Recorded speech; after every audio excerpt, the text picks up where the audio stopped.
Okay. Happy Tuesday, everyone. Hope you are doing well. Welcome to today's live. We should be live on.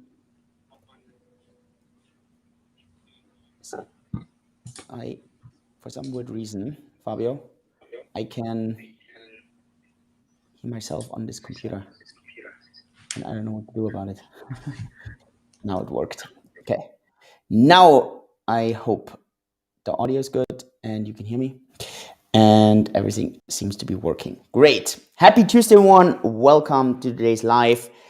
I hope you are enjoying a bit of the calmness that we've seen in crypto markets over the past week. And I hope you're getting ready for the holidays, Christmas, New Year.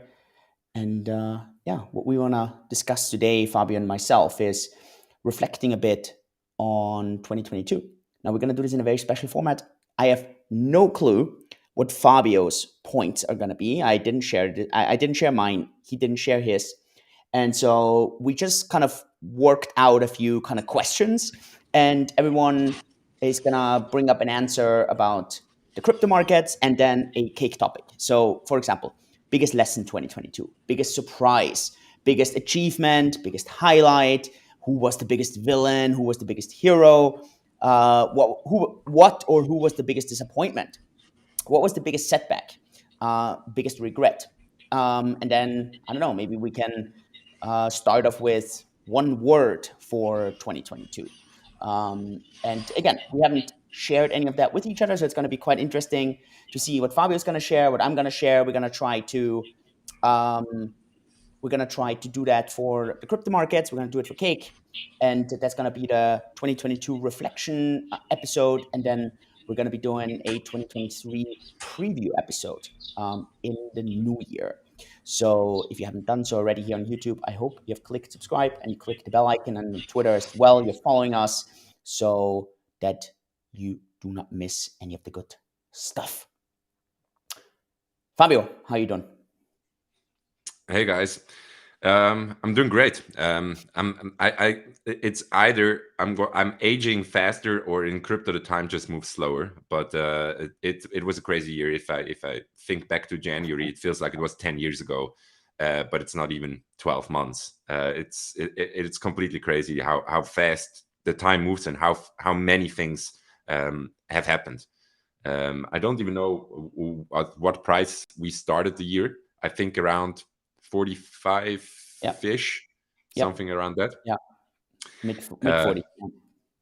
yeah, it looks a little bit different now, and I wouldn't have expected that we go lower than 20K. I don't know about you, but for me, it's Was that still. if like was that your like the biggest surprise? What was the biggest surprise for you?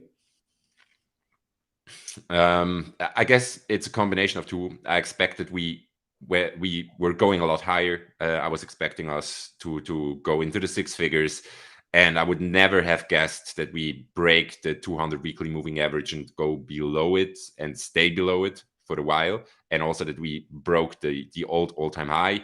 I would like it, if somebody a year ago would have asked me if this is possible, I would have said no, not possible, not going to happen. So price wise, definitely a big surprise. Also, I don't know, when we just talk about the crypto landscape, and how it looked a year ago, or a little bit more than a year ago, and how it looks now, would never have guessed that things are going to play out the way they have been. Especially, I guess FTX took everybody by surprise. But yeah, I don't know. What about you? What was the biggest surprise on your side? If you'd asked me, let's say a year ago, and I mean, you notice I was not bullish a year ago. I was definitely not bearish, but I was not bullish. And you'd ask me what's gonna take crypto down, then I would have said um, interest rates. I would have said generally people being uh, getting paid during COVID for not being useful, and they got tons of money, and that money's getting sucked out, and that just takes crypto down. I would have never thought, and that was the big surprise, that actually there was so much fraud in crypto which at the end really took crypto down. And I think crypto would have done way better had we not seen all that extreme fraud on all kinds of levels. And I mean, obviously, FTX was the pinnacle of all that. But that to me is just that to me that was the massive surprise. That honest. So I already thought about. So you said what was the biggest lesson of 2021, or maybe of the last year? And if I just include the last 2 months of 2021 and the whole of 2022. So one thing I'm going to change in my approach. If Julian goes live on his YouTube channel and selling a few million of Bitcoin, I'm going to sell some as well.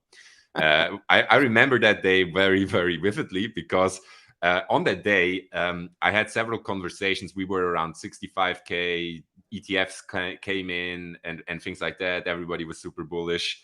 And I was having a conversation with another employee because I was leveraged long and I never leverage trade. And I'm kind of the worst trader there is. If it's super bearish, I don't know. I cannot get over myself and double down in my DCA strategy. And if we're at an all-time high, I want to be leveraged long. And I remember very vividly, we even had a conversation about you selling so much Bitcoin. I said, that's such a stupid thing. Selling right now, we're going to 100K. It's practically confirmed. Why the fuck would you sell? And you got a lot of similar comments there as well. So for me, it's the second cycle, the second like heavy run up that I was part of. And at both times I was super bullish at the top. So the next time I feel extremely bullish, I might take a little bit of profits. Not that I wanted to sell my whole stack or anything, but just put some on the side and maybe put it into another asset that would definitely be a lesson learned. For me, the lesson. I mean, again, I think on the investing side, I of course, I mean, sure, would I have loved to sell all my crypto and go short on crypto? Sure, but I mean that's unrealistic. I would have never done that. I think for me, the real lesson for me was I had this weird gut feeling when I looked at some of these companies who were doing so much profit, supposedly profit, and who supposedly did so well. And I know our numbers in the company inside out, and we're doing well, right? And I was like, I mean, we're doing well. How are these companies doing so much better? How is this possible? And I don't know, like these red flags when it sounds too good to be true that it is. And I mean, I think I don't know, Fabio, did you get stuck on any of the downfalls of any of the platforms? Did you lose money anywhere? I did. So one of the incidents was actually we had a conversation about that when Luna had their crash. I never had any Luna exposure, but I thought, wow, this is going down to. I think I bought at 80 cents because I thought, Yeah, I okay, nothing remember is that. going to stay at zero. Nothing, And you told me, man, that was in Dubai. That was the best thing. yes, I remember Fabio comes on the bus and he says, guys, all in Luna now. All in. Like, I know you didn't, but he was like, all in Luna. Nothing in crypto ever goes to zero. Nothing. yeah, it was completely stupid because I didn't really understand the mechanisms behind it or anything. But the crazy thing was I bought at 80 cents or so. We had this big downfall. I bought at 80 cents and it almost went up to $10. It was at $7 or at $8 or so. And I thought, okay, if we just go up another dollar or so, I'm going to sell. So I was up like 10x in profits and I didn't sell. I was up 9x, and of course, everything went to zero. Out of $1,000 that I put in, 1 cent was left over, and so for me, it was just I don't know, fluke. And the other, I had some Celsius exposure, not a lot, but as some people might ask, hey, but you work for Cake, why would you have any funds on Celsius? I like to stay up to date what our competitors are doing. And I like to use other platforms just to see how things are done there. Honestly, we actually promote that you should always diversify. I mean, we promote storing your own private key. We promote diversifying on platforms. We believe we do really well at Cake, but at the same time, we do it well. But I would always diversify. I diversify myself, and so should you. I think that's one of the. Didn't Jesse from Kraken also say that? I mean, I could only agree with that. So yeah. 100%. So I'm part of the Chapter 11 filing. I got a lot of mail. I need to fill in forms, and they update on a regular basis. No clue if I will get something back, but my exposure wasn't that big.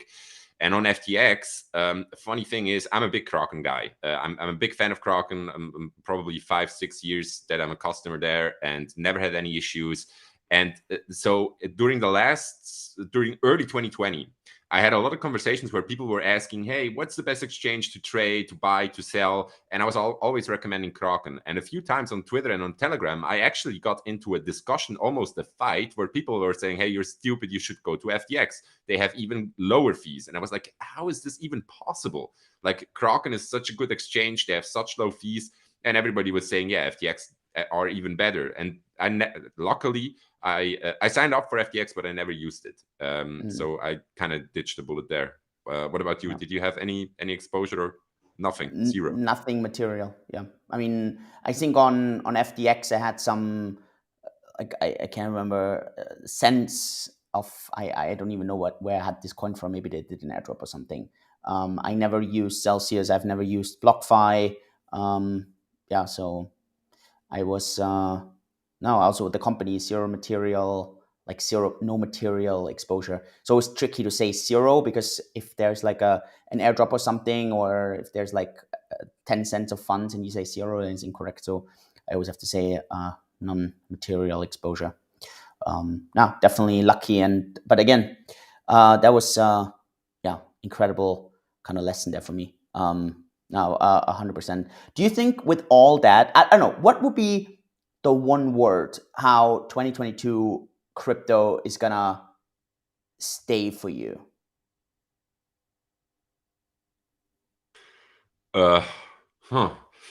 Just one word.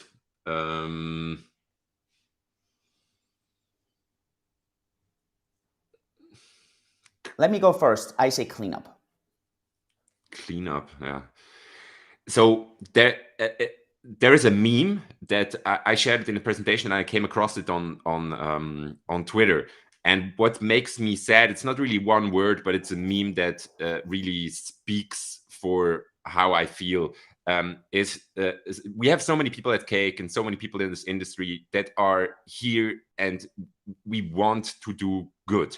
We want to do our job good. We want to provide as much transparency as possible. We want to bring financial freedom or inclusion to the world, and change something that's wrong with the existing system. And there is this one meme where the dad opens the room and he comes in and he sees his son sitting on the front of the computer and said, son, how are you winning? And he says, no, I'm part of an industry that is run by clowns. And it makes me sad that there is so many companies that, you know, they don't put in the work and the effort that should be like they don't manage their funds. They take big risks. They're not transparent, and this just makes me sad because it burns people and it puts a bad name for all the players in the industry that actually, you know, try to build some legit. I want to actually add another word that I really feel about 2022. It's almost ashamed, and I feel ashamed that now when I'm at events and people ask me what do you do. Like, I've never been someone who pushes down people's throat that I'm in crypto or something, right? But it's just actually on the flight from Singapore to Munich. I was sitting next to someone and we started talking. And then he was like, so what do you do? And I said, I'm in tech. And I didn't even go more in detail. And only afterwards, right, when he kept asking, I'm like, yeah, we talked about the specifics. And I could really see how, you know, for him, crypto had this really kind of, this is just a scam. Like, and it's crazy, right? I mean, yeah, ashamed. I think ashamed is almost ashamed for the entire industry that we didn't do better. Yeah, I guess it's a really, it's a great description. I feel the same way. And I guess it's true for a lot of people that are either advocating or super active in the space. While, let's say, 13, 14 months ago, most of us were proud to be part of that industry, and were like talking to everybody, and everybody had lots of interest and lots of questions. It's almost the other way around now. If, like, for example, if somebody asks me now what I do for a living, I say I'm in fintech, like, and a year ago I probably would have said I'm in crypto. Yeah, it's crazy. At the moment, it's really, really crazy. Just because, it's gonna. I mean, we're gonna discuss this in the 2023 preview. How long is this gonna?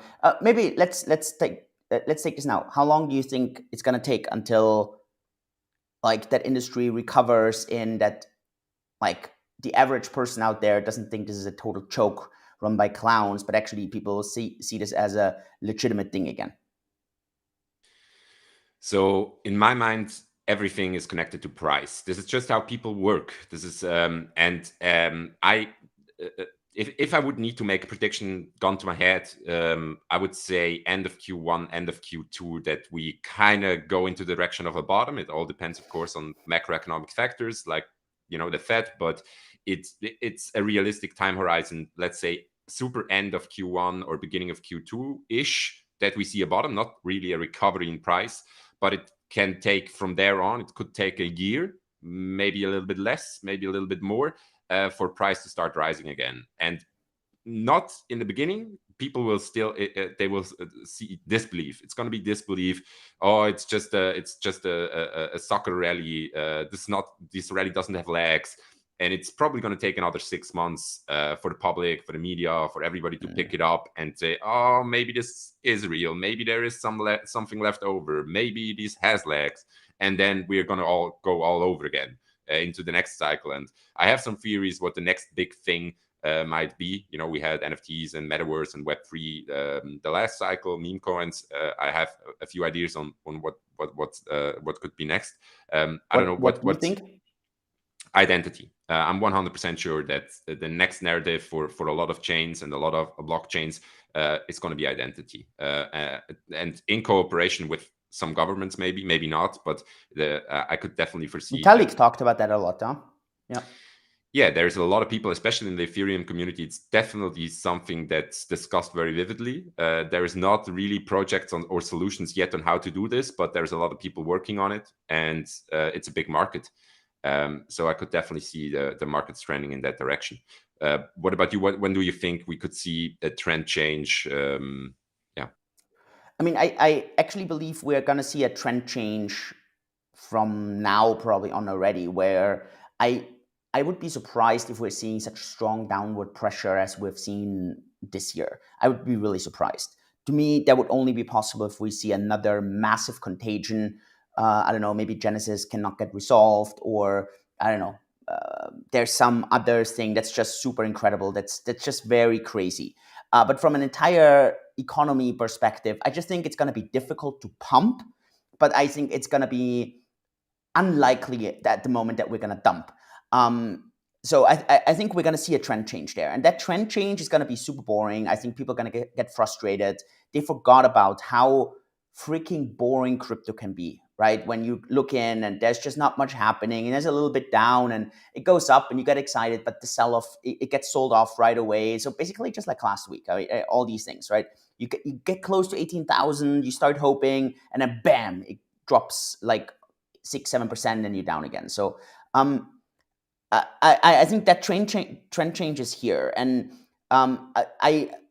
I don't think we're gonna see. We discussed this last week with Chicken Genius and Glenn. I don't see that markets in general are gonna go up until either the Fed goes really takes out the bazooka and does quantitative easing, or I think we just need to kind of have this cleanup, and then 2024. I think that's when we're gonna be constructive again, to be honest. Yeah. You made a fun prediction. I don't think it was on a super serious note, but I actually think it has some legitimacy. You said last year or in 2020, we pumped on the 1st of April, and you said next year for 1st of April, mark the date. And I actually think that it's right about in the time frame that a bottom or a trend change could happen. So let's see. Yeah, I just want to say one thing on that tweet. I actually believe this tweet is 100% going to happen. I just tell you one thing. You need to read that tweet carefully. And I think when I say the word pump, people instantly have their own opinion, right? But yeah, whatever's pumping can be a lot of things, right? So just kind of keep that a bit in mind. Playing the lawyer here, right? So I'm 100% confident something is pumping on the 2nd of April, but people interpret their own kind of stuff in there. But again, in 2019, crypto actually pumped on the 2nd of April 2019. So let's see what's pumping on April 2nd in 2023. Yeah. Villains, 2022. I mean, I think there's a couple of very obvious ones. I don't know, cover a couple of the obvious ones. But then I don't know if maybe you have some that you really feel did a bit of a disservice. And again, I'm gonna have someone, and I think I've voiced that several times. But yeah, what are your thoughts? So I'm just going to throw some names. J. Paul, Christine Lagarde, so central banks, Do Kwon, SBF, and maybe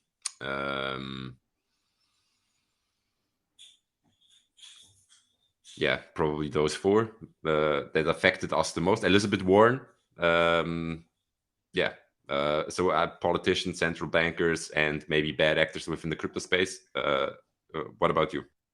No, I 100% agree with you. I think these names, I have a massive issue, and it's not a specific coin now, but I have a massive issue about anyone that is pushing people into going all in or even leveraging in order to go into an investment, right? And that's to me even Sailor, where I have an issue with, because I think that's absolutely destructive for people's wealth.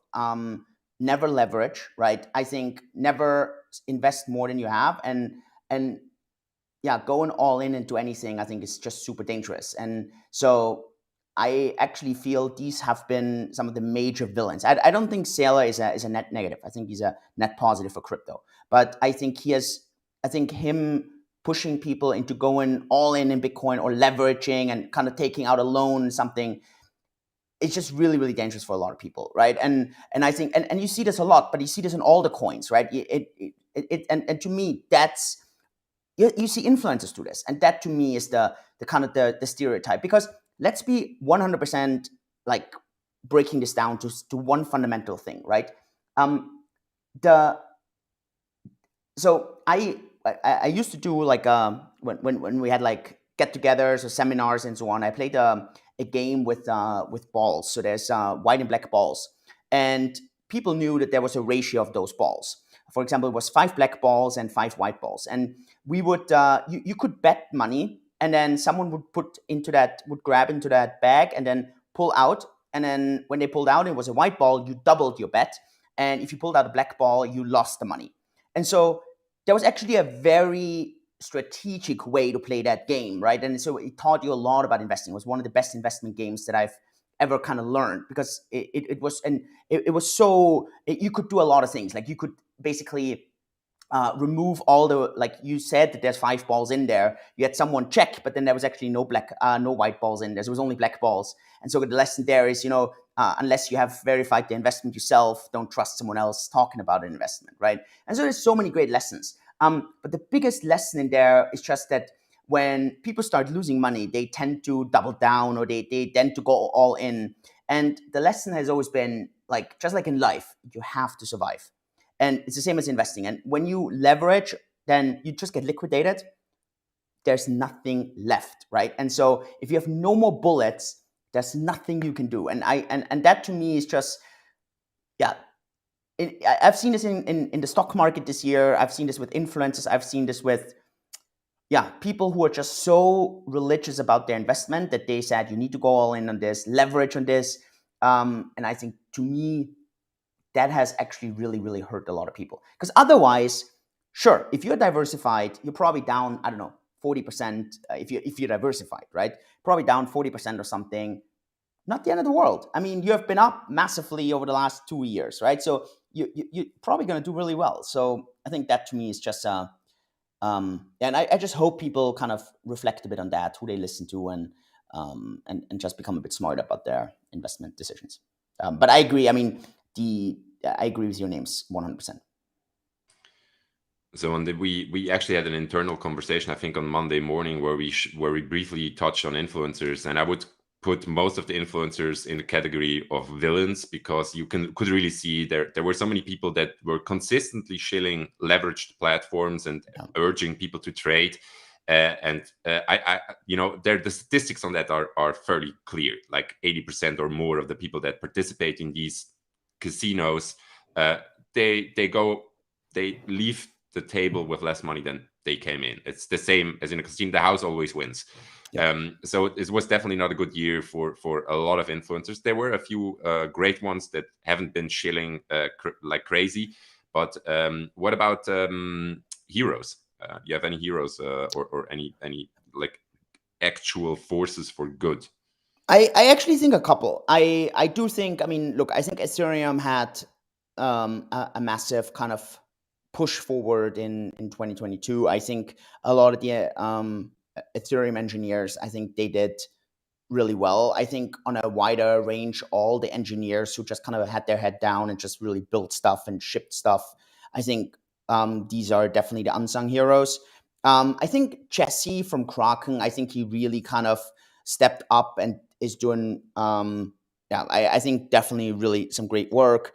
I think Eric Voorhees has done really kind of great pushback on a lot of things. So and then, I mean, you know me, I like people like Udi Wertheimer, right, who come out of a, I don't know, out of, who really want Bitcoin to succeed and who just call out when people are not intellectually honest. And I just really appreciate that. These people getting a lot of shit, they're getting attacked like crazy. Yeah, and I think that's, these are the unsung heroes a bit. And I think we tend to forget probably in 2022 how yeah, there was actually a lot of progress. It's just that it got so overshadowed by so many bullshit things. Yeah. What about for you?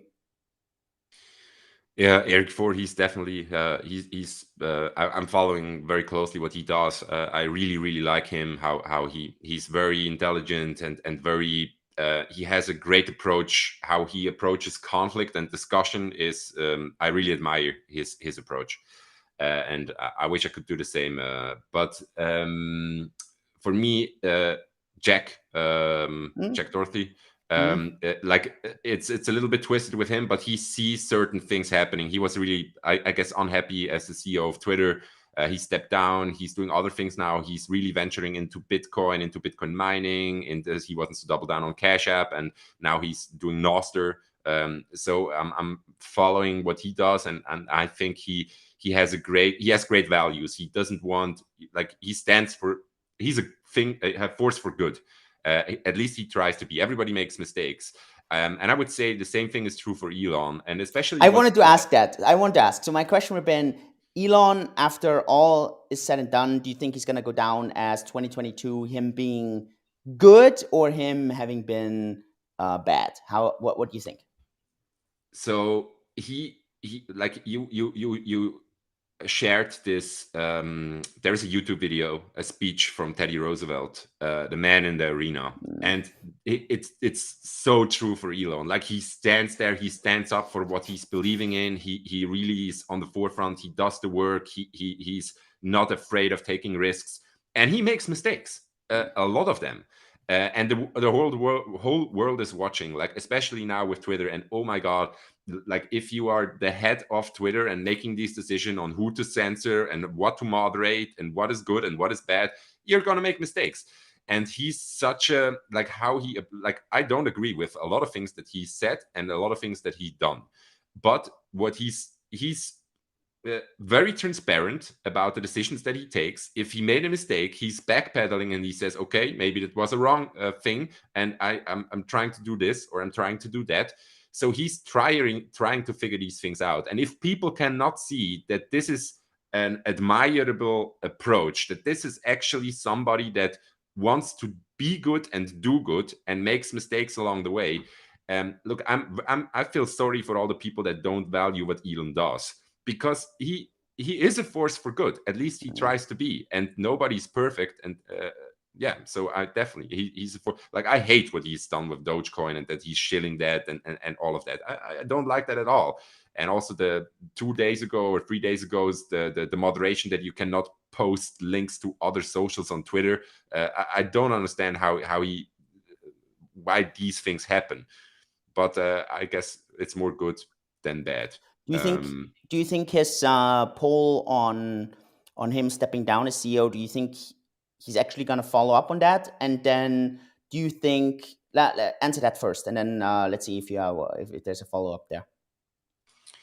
So today he actually replied to a few tweets. One was from Kim.com and one was from, I don't remember the other one, but where they said that the like and voting participation was very off. So he did the same poll for Trump, and there were less participators and more likes in a big ratio. So that, and somebody pointed this out to him, and he said, interesting. And Kim.com, he said, hey, Elon, you're probably the most hated man by the deep state, conspiracy theory. These are all bots. Clean up the bot first and do the poll again, or do 1 year of work and then do the poll again. I wish Elon would stay. I don't know if he's gonna follow up. He might do another poll or another twist to the poll just to be sure. But yeah, I don't know. What do you think? I really wish he would step down as the CEO of Twitter and add someone there that he trusts, who really cares, who is going to have an iron fist and is going to just run that ship. Who is not going to? I think the issue Elon has is he thrives off that adversity, and he thrives of being on there, and he just needs that. And I think what Twitter needs right now is it needs someone to go in and just be super numbers driven, is not going to be public facing, is just there and just executes. There's no distraction. And just brutally executes, right? And it's purely numbers driven. I think that's what it needs. And I think Elon is, he just thrives too much of that drama, and I think that's not good.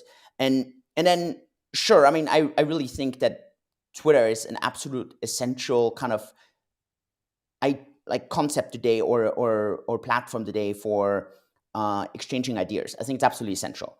However, I really feel it's easier to find someone to run Twitter than to run SpaceX or to run Tesla, and I think that's just so much harder. And so for that reason, I really just hope that he did that poll because he already has someone that is going to take that role, and he basically knew the outcome, and just like he knew the outcomes in the past, where he said, hey, should I pay taxes or something? I can't remember. And then I'm going to sell the stock. And so I just see this. I mean, Simon here says, for example, I could see Lex Friedman as the CEO.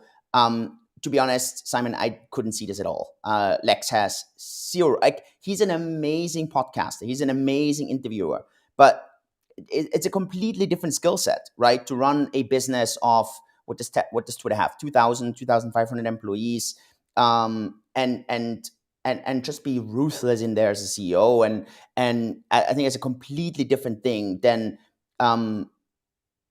basically having a one-man show where it's really about asking the best questions. So, I would hope, right? So, I don't know. I think that I think personally he took, and I completely understand this. I mean, I think he took it super personal that people were chasing after his family and they chased after his kid. And I think that, like, stalkers being on his kid's car, I completely understand that, like 100%. But that then spiraled out of control to many, many other things where he was like, you know what, guys, like, you're bullshitting me all the time. Like, okay, let me show you how powerful I am, right? And he's the man in the arena. Like, he's probably the man in the arena in the entire world right now. I'm not sure there's anyone else who is so much in the spotlight, who's actually delivering, who's executing, who's building, who is selling, who is doing all this stuff, who's making the hard decisions. Yeah, if I would have one advice for him, I would probably tell him and say, like, Elon, you probably can judge it the best. Which of those three companies is the hardest to lead? Which one is the second hardest? Which one is the easiest? It seems you're capable of doing two companies. I doubt you can do three. So be honest to yourself. Which one is the one that's the hardest to find someone else? And replace yourself in that third one. And I would assume it's Twitter. Maybe I'm wrong. To me, Twitter sounds a simpler problem if you're just taking the emotions away. And I think that's just the harder part. And especially with Elon at the reins, it's the harder part, because whatever Elon does, it becomes emotional. And just because whatever he does, it doesn't matter. He can say A, and 50% are just going to say, "Oh, you fucking liar. It's definitely not A." And it doesn't matter. Like, so that's just, I don't know. Comments? Yeah, I'm an active Twitter user, so the decisions that he makes kind of affect me directly, and I don't enjoy other social platforms. If I look at my screen time, I have maybe 3 or 5 minutes on Instagram. Sometimes I open it, I don't know why, and then I scroll like for 10 seconds, and I'm like, oh, what am I doing here? And the same I have with Facebook. They kind of have that way that they always find some notification to send me. I deactivated all my notifications, but I always have this one red dot, and I'm super. I don't know, I have a little bit of OCD. I don't want these red dots. So I always open it up. Then I say, remove these notifications. I don't want this notification. And then the next day I get something else. But I don't enjoy using other social platforms. I enjoy using Twitter. I think it's absolutely, in my mind, the best social platform. But it has issues. And I really, really, really would love to see Elon addressing them. I think he might be able to find somebody that could do that for him. I also think that Lex Friedman is probably not the guy, and that is probably also I don't like Lex. He's too much. Oh, feel the love and spread the love, and it's not That's on not personal. Fabio's style. No, it's not. It's not my style. I like people that are very confronting and people that are very challenging. And he takes such a long time to ask a question and makes sure that he steps on nobody's toes first. And he's a great podcaster, and I watch his podcast. But every time he speaks, I'm like, oh, come on, just finish the question. Yeah, but yeah, maybe we can use a little bit of time to jump into cake topics. I'm not sure. Oh, 100%. Wait. Did we talk about achievements? Like, did we talk about the successes of 2022? I want to finish those. Then we can talk about cake. I don't think we did. Can we talk about, like, what were the successful things in 2022? Like, was it all just bad, or did we see some successes? I definitely think we saw some successes. So, like, if you just put the bad things aside, is so Bitcoin in specific, and also crypto, I would count Ethereum in there as well. But the brand recognition and it is crazy. Everybody knows what it is. Everybody has heard of it. Politicians are talking about it. Countries are adopting it. Big institutions are having an eye on it. It's in the media on big TV shows almost daily. So that's good. Attention, you said it a lot. Attention is always a good thing, even if it's bad publicity. Bad publicity is also good publicity. So that's, and I would, it's hard to distinguish, but if you and it depends on the viewpoint. It was super bad that BlockFi and Celsius and FTX, what happened to them and how they managed business. But as sad as I am for everybody that lost money there, it's also very good for us as Cake, as a company. Yeah.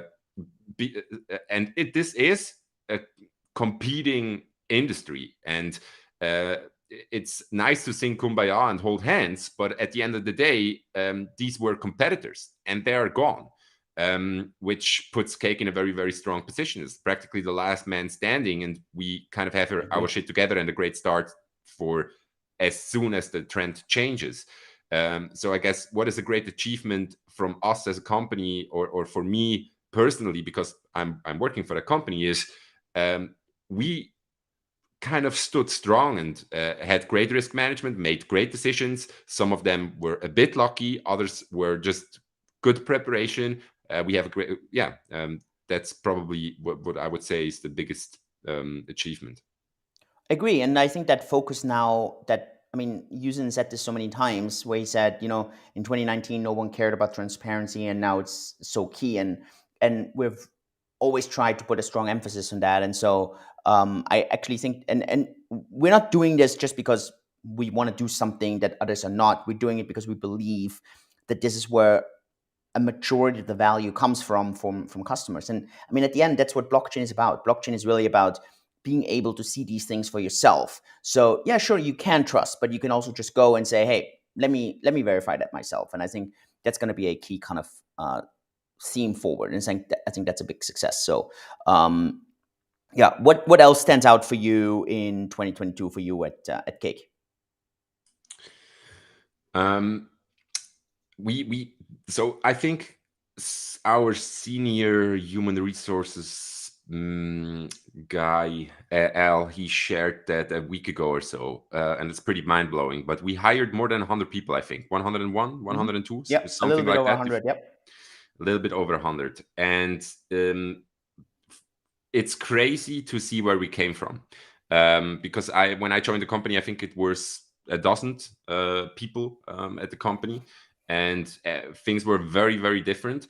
And so the first part of the year in 2020 was, in how I experienced it, it was super messy internally, because so many new people came in and they kind of need their time to adjust, to Yep. learn the Of course. ecosystem, to learn the company, to learn the culture, to connect with other people.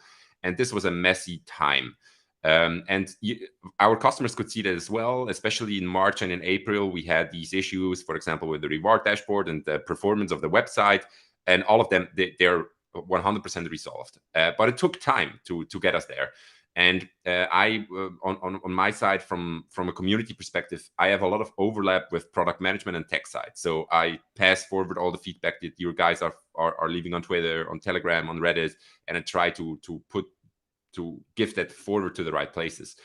And our product managers, they had a very, very challenging year. It was a completely new team, and they only had very few time to come in and adjust. So one of the greatest achievements, I would probably say, those guys did the best out of the teams that I have overlap with. Yeah, so I would definitely say we have that. Not 100%, of course, never 100%, but 80% of product management is set up really, really well, and things are also, because I know for the fact that you set some pressures, like you really, I want to have timelines, I want to know how, I want to know when, and yeah, so we have that going. What do I you think? agree. You have a much No, better overview. I actually 100% agree. I think obviously two things. On the one hand, that we are in a really, really strong financial position, that we have make great decision making on how the company is positioned from products, from financials, and so on. But I agree. I think if I would have to highlight one thing, in my past company, I was ousted when we had 80 employees, and so that was kind of my experience. And so, kind of seeing this year going from like 60 to 160 obviously put me out of my comfort zone massively, because suddenly it was really at 80 people it's doable that you know everyone in the company. And now with 160, sometimes it's really like I see someone, I'm like, I have no idea if you actually work at this company. I've never seen you, I don't know what you do, right? And then that's like, wow, okay. And it was such a crazy reminder this year how important the culture is. And a couple of things there, right? I mean, I am now doing lunches with everyone who passes probation. so that I still stay in touch with everyone that's in this company. It's hard, but I want to do it, right? Because that was such a strong reminder. Because it's like, wow, there's really people I have no idea who you are, and that culture. And then I don't think we've done a perfect job, but I think we've done a good job in mixing that old scrappiness that we had as a startup and bringing in professionals who have been in the field for a long time and who bring structure in place and just kind of merge that together. I think we not in every role and not in every department we've done a perfect job. Some roles we had to replace, but then in others it's just been amazing. I mean, one example, Glenn on the upside, right, coming in and just bringing a lot of seniority. I think that's been really good. I think on now with Alex on the marketing side, I mean, it's still relatively new, but I mean, it looks really, really good there as well. On the product side, Mike on design, Roger on engineering. I mean, it's a lot of people who are very senior and who come in, and this is very difficult for a company to accept that and tolerate that, not to mess up the culture. I really think that's probably that part that I actually think I'm the proudest of. Yeah. And I guess especially culture-wise, it's going to probably continue to be challenging. Scaling is messy, and for me, it's the first time that I work like probably for almost all of us. How many times can you experience being part of a company that grows from just a handful or a few dozen people to a full-fledged company with more than 160 employees? I guess very little people have lived through this, and yeah, I'm super excited about next year because I really feel that we couldn't get the whole horsepower onto the street. So it's there, and it's working, and it's working better and better. But it was not that we could, like, we got these hires in, especially the people you just mentioned, but we haven't had the moment where every wheel is perfectly intertwined with every other wheel and the full horsepower is delivered onto the road. But I really have a feeling that this could be possible next year. For me, the toughest part, I shared this also during Town Hall. I want to share this here as well. I think for me, the toughest part was, I really, for me, the Q1 was not tough. Q2, I mean, Luna and all this stuff, I mean, it was just crazy, but it was not tough. For me, the real tough part was Q3, when we started turning cash flow negative, not big, but like slightly cash flow negative. And I, for the very first time in a long time in a business, had to really kind of cut cost, cut expenses, custom budget, say no 99% of the times, where, you know, a year ago, everything was yes, let's do it, go bigger, go crazier, all in, like, let's go. And now it's really like, hey, we really have to kind of turn every dollar. In Chinese or in Singaporean, there's this word called kiam, and people always call me kiam, which basically means that, yeah, a penny pincher, right? And I'm really, really, really tight on the budget, and this is so hard. It's really, really difficult because it's frustrating. Because, like, I think as an entrepreneur, you always want to get stuff done, and you always try to say, you know what, let's not focus on the expenses. Let's focus on making more money. Then the expenses take care of themselves. And I really felt that was so tough. And I even had team members who said, "Why are you so angry at the moment, like, with things?" And it was really because I just had to get up in the morning, and I knew that I was going to get asked 25 things today, and I had to say no to 25 things, even though I would have thought, you know, under a different ecosystem, different market environment, they would have been great ideas. And yeah, I felt there was, for me also personally, it was such a humongous learning in Q3, because I never had to do that in like, I obviously had to do this on a small scale when we started out, but that was just really, really tough. And at the end, that allowed us not having to do any mass firings like these other companies did. We were really strict on the performance reviews with people, and made sure that people just deliver, and if they're slacking, that, hey, look, it's not the market environment right now to be slacking. And but I felt there was Yeah, I don't know. I felt that was really tough. I don't know how you experienced that, but for me, from a CEO point, I felt that was really hard. I don't know. How was it from you, from the community side? I assume for you, it's those really crazy moments when it's just going crazy, but I don't know how this was for you. So the hardest time.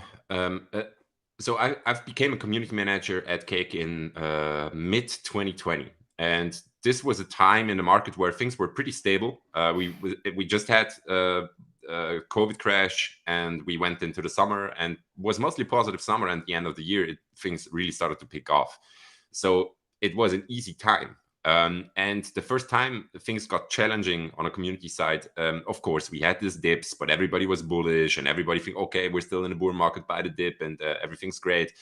But this hope kind of started to disappear end of August, September, October. And I could really see, especially these 3 months were the most challenging months in my time at Cake. It got really personal to me because you have so much exposure when you're a lot on social media and a lot on Telegram. You see so many emotional people, frustrated, negative, blaming you, me, the company, other people. I got so many hateful messages of people that said, "Oh, you are the reason why I lost money," or whatever, and kind of a capitulation in a broader cryptocurrency market, also within our own community. And what really changed was maybe a month ago or maybe 2 months ago.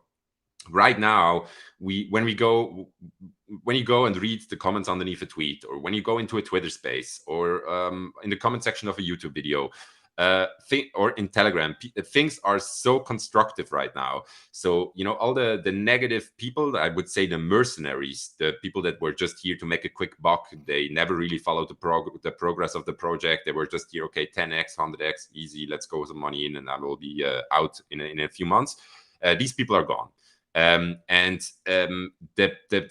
people that are still left, I would say, are the hardcore believers. The people that spend time and energy to learn about projects, to learn about the space, that have read a book, that are personally involved in building something.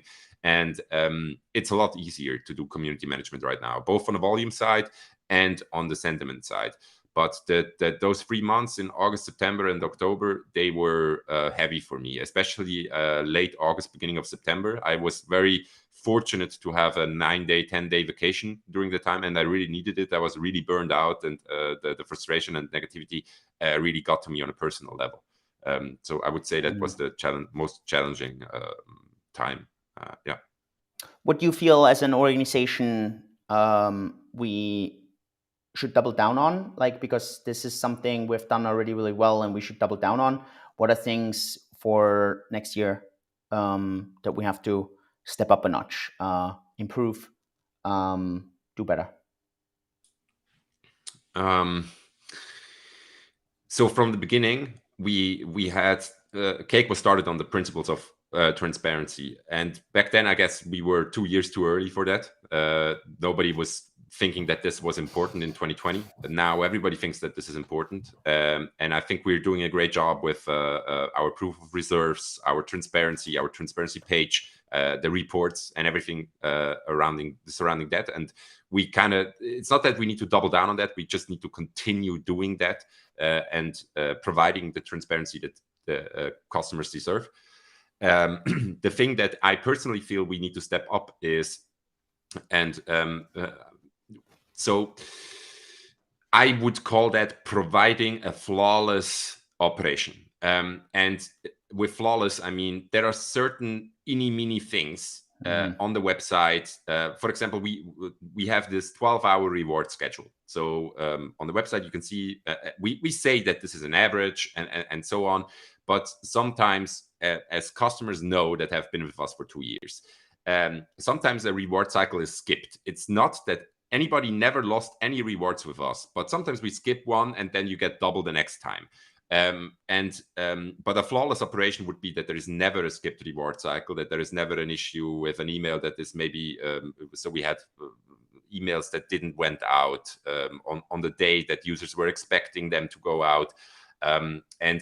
Especially for me on the community side, a flawless operation would be the thing that I would love the most, because then you never have people complaining about something. So we have some potential in stepping our game up. Like just to reiterate that, we never lost a single cent of customer funds. It's not that this is what I'm talking about. It's just some minor details with that an email didn't went out every Monday on 3:00, and people were kind of expecting to receive that email.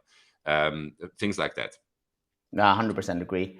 I really 100% agree. I think a couple of things where we definitely gonna double down on. I think everything when it comes to referral program, people really love that. I think that works really well. It works for us. It works for people. I think that's been really good. Doubling down on the transparency part, we're gonna focus so much on that, and we're gonna focus more and more and more on that. I think that's gonna be a key.